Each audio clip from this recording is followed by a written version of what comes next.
Hola, sean bienvenidos y bienvenidas a esta clase de termodinámica. Este video es el primero de una gran serie, espero que sea grande, una gran serie de videos sobre termodinámica. Aquí vamos a revisar desde los conceptos más básicos hasta lo más avanzado, ¿no es cierto? Vamos a empezar con ideas básicas sobre la materia, las tres leyes de la termodinámica, noción de trabajo, temperatura, máquinas térmicas, etcétera. Todas esas cosas que se ven cuando se estudia la termodinámica. Pero primero tenemos que partir con lo más sencillo. Y yo creo que uno de los primeros conceptos que se debe revisar es la idea de mol y de masa molar. ¿Por qué? Porque, bueno, el problema de la termodinámica es que lidia con sistemas de este tipo, ¿no es cierto?, macroscópicos. Bueno, también existe una microtermodinámica, pero eso es para después. En principio se trata con sistemas macroscópicos. Y estas cosas están hechas de muchísimas partículas. Entonces no vamos a estar todo el tiempo hablando de 10.000 millones de no sé cuántas partículas, sino que vamos a hablar de un mol de partículas. Vamos a explicar qué significa exactamente un mol. Pero antes de entrar en esos detalles, primero es necesario hablar de otra cosa que va a ser relevante a lo largo de todo el curso. Esa cosa va a estar ahí asomándose todo el tiempo. Es la idea de que la totalidad es más que la suma de las partes. ¿A qué me refiero con esta cuestión? Este teléfono, por ejemplo, sabemos que está hecho de partículas, que están ahí agrupadas. Pero este teléfono es más que la agrupación de esas partículas. No es solamente plásticos y cables, porque yo podría soltarlos todos y dejaría de ser un teléfono. ¿Qué es lo que hace que sea un teléfono? ¿Qué es lo que hace que esto sea un lápiz? No es solamente las partículas que lo componen, sino que es la forma en que se distribuyen. Y esa forma en que las partículas se distribuyen es una propiedad que va más allá de las partículas individuales. Es por eso que se dice que la suma de las partes es más. Que la totalidad es más que la suma de las partes. Casi se me congela el cerebro. En fin, la totalidad es más que la suma de las partes. Y esta cosa subyace a una idea que vamos a ir viendo, que es el estado de configuración de un sistema. Un sistema, decimos, está formado por un montón de partículas. Y estas partículas se configuran de cierta manera. Y esa configuración es la que dota de propiedades a las cosas. Por ejemplo, el agua. Si bajamos la temperatura, no es que estemos transformando las moléculas de agua en moléculas de hielo. Eso es una tontería. Lo que está ocurriendo es que las moléculas de agua se empiezan a comportar, se distribuyen de una manera distinta, de modo tal que hacen que el agua exhiba propiedades distintas. Es por la forma en que se distribuye. Lo mismo pasa con la energía cuando se distribuye de distintas maneras en un sistema. Y ese tipo de cosas vamos a revisar a lo largo de este curso. Son la clase de propiedades que subyacen dentro de la materia de la termodinámica, la noción de forma de ordenarse. Pero por ahora, ya que he presentado esa idea, vamos a ir primero a lo que es los moles. Vamos a explicar qué son los moles, por qué son importantes, para qué sirven, qué diablos significa esa cuestión, qué es la masa molar. Y luego, teniendo esa idea, lo que acabo de decir va a empezar a cobrar sentido. Y a medida que avancemos vas a decir: ¡ah! Santa Cachuchi Virgen de la Macarena, eso quiere decir toda esta porquería. Y así que vamos a la pizarra. Antes de iniciar con la clase propiamente tal, quiero aprovechar de hacer algunos anuncios. Abajo en la descripción voy a dejar algunos enlaces. Estos enlaces conducen a mi página web, se llama toposuranos.com. Ahí vas a encontrar todo este material escrito también, así que puedes revisar las cuentas y todo el tema sin necesidad de estar viendo el video, porque a veces uno se pierde. Y en ocasiones mis letras salen un poco feas y no se entiende. Ahí en la página vas a encontrar ese problema resuelto. También, si tú vas a secciones física, termodinámica, vas a encontrar todas las clases que he subido sobre estos temas. Incluso clases que aún no subo, que solamente están escritas. Yo primero escribo la clase y luego la convierto en video, y eso es lo que vas a ir viendo en YouTube. Así que eso, ahora sí, empecemos con la clase de verdad. Como bien deseamos recién, un sistema termodinámico está formado por muchas partículas, y es el comportamiento promedio entre todas estas partículas lo que nos va a decir las cualidades las cualidades del sistema. Pero primero, para hacernos una idea de la magnitud de este sistema, primero tenemos que entender la magnitud del número de partículas que están involucradas, porque eso nos va a ayudar a entender la magnitud de los cálculos que vamos a tener que realizar. Primero, para hacernos una idea de la magnitud de partículas que están aquí relacionadas, tenemos que hacer algunas comparaciones. ¿Comparaciones con qué? Con cosas más o menos conocidas. Tomemos, por ejemplo, la población de la Tierra. ¿Cuántas personas tiene aproximadamente la Tierra? Tiene entre 6 y 7 por 10 elevado a 9 personas. O sea, esta cosa es pongámosle un 6 con 9 ceros. Y aquí puedes sacar las cuentas. 1, 2, 3, 1, 2, 3. Son 6.000 millones, o entre 6.000 y 7.000 millones. Esa es mucha gente. Ahora, estos números palidecen ante otro número aún más grande. Por ejemplo, la deuda externa de los Estados Unidos. Esa cosa es aproximadamente 23 por 10 elevado a 12 dólares. Es mucha plata. Pero esta cosa palidece ante otra cosa aún más grande. Los átomos en un sistema termodinámico.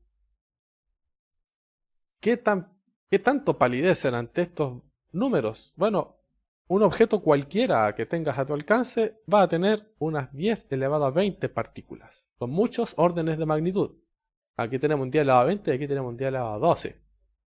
8 órdenes de magnitud de diferencia. Ahora, si queremos hacer cuentas con este tipo de números, si queremos calcular promedio aquí dentro, nos vamos a ver algunos problemas.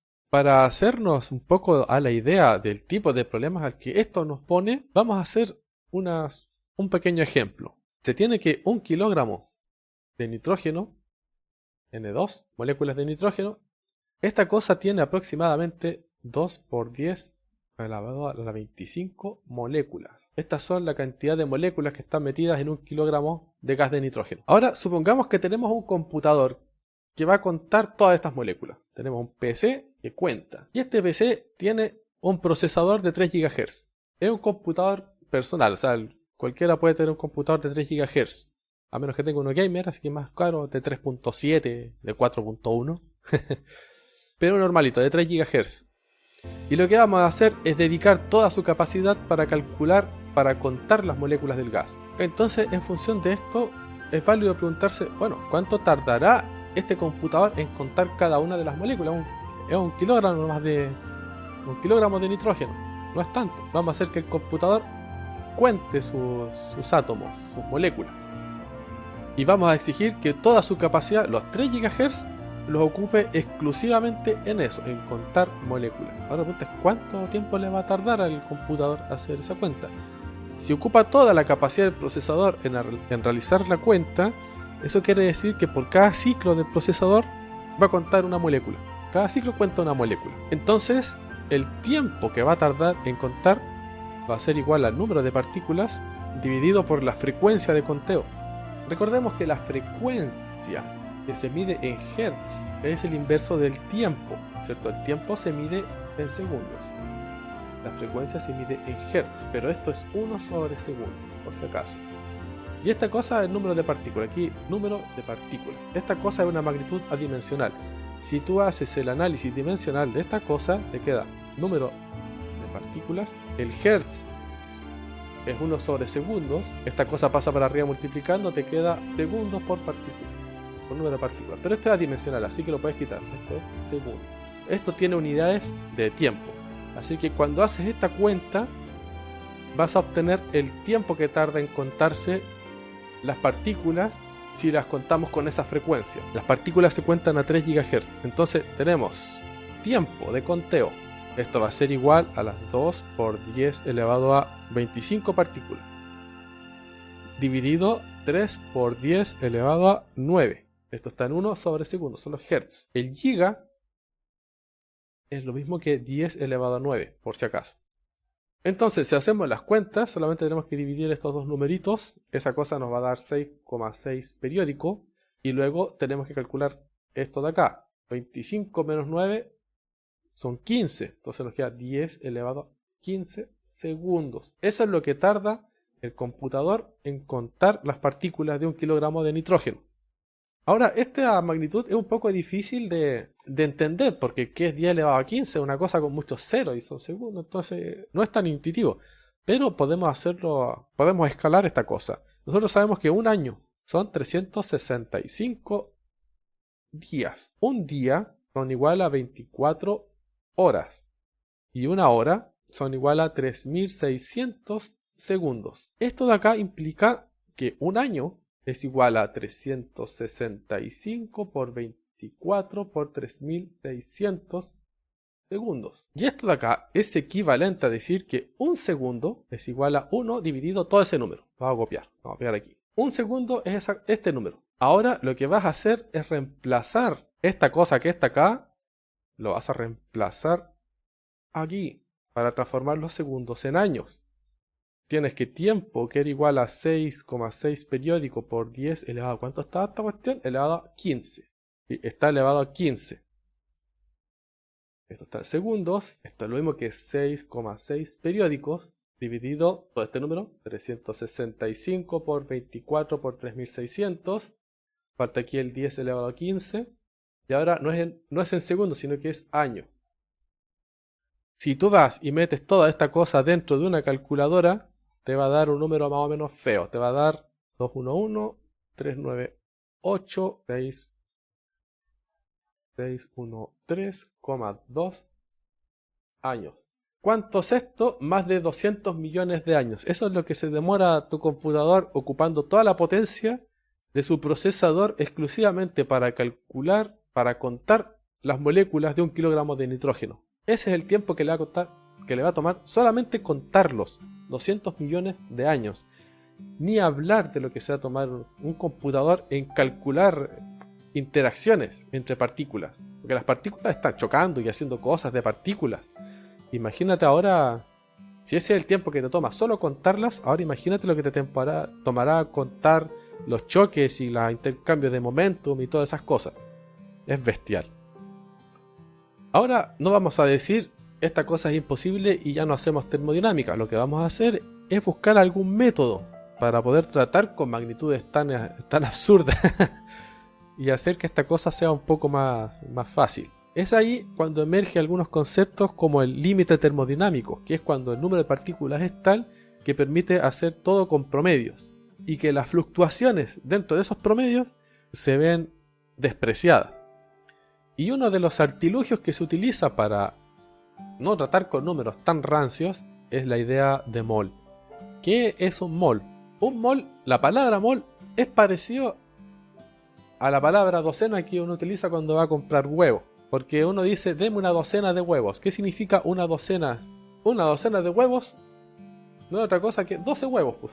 Entonces esta palabra docena significa 12 de, ¿no es cierto? 12. La palabra docena es lo mismo que 12. Con la palabra mol pasa algo parecido. Un mol es igual a cierto número de algo.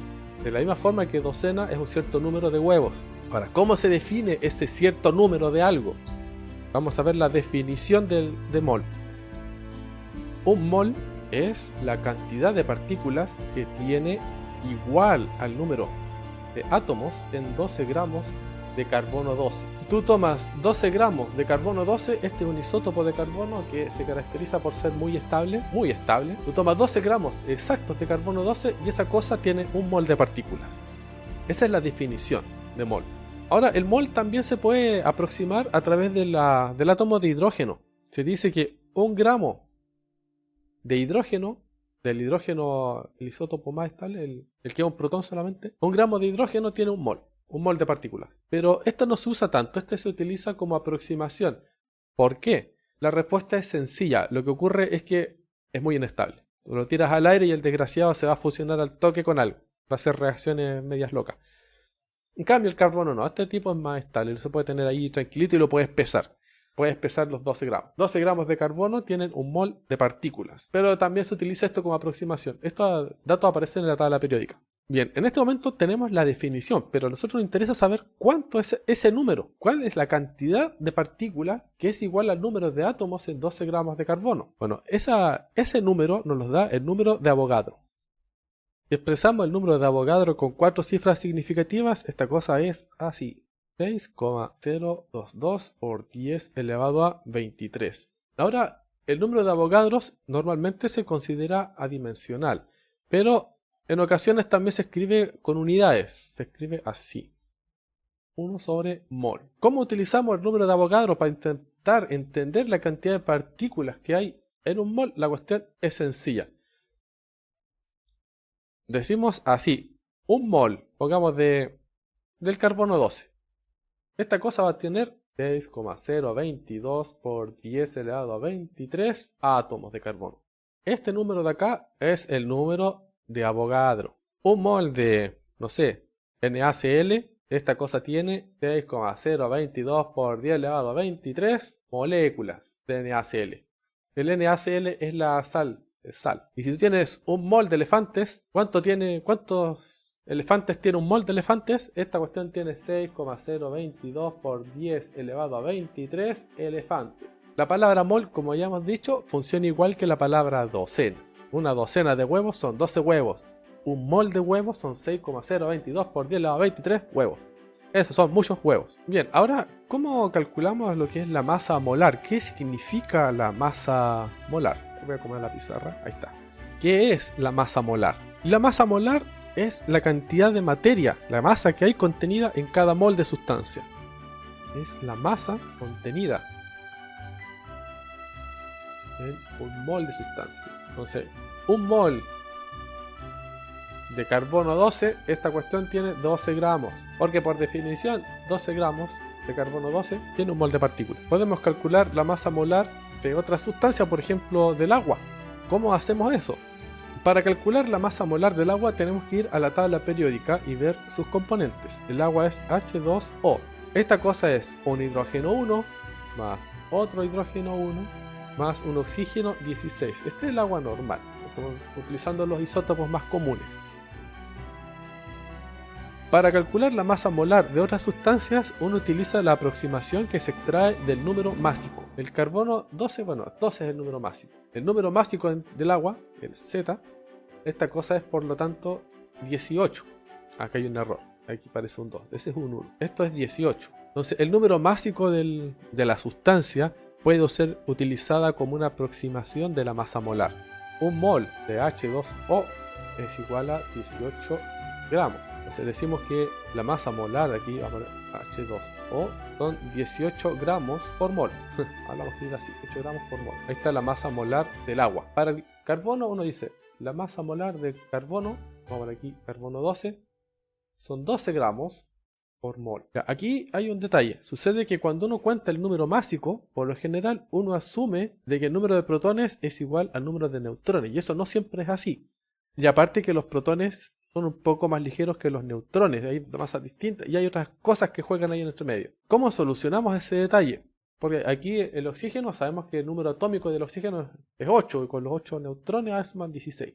Sin embargo, si uno se quiere ir a la segura sin tener que acordarse de estas cosas de memoria, sin estar contando protones ni neutrones y ni haciendo cálculos raros, lo ideal es ir a la tabla periódica. Y en la tabla periódica te vas a encontrar con esto. Vamos a hacer un dibujito.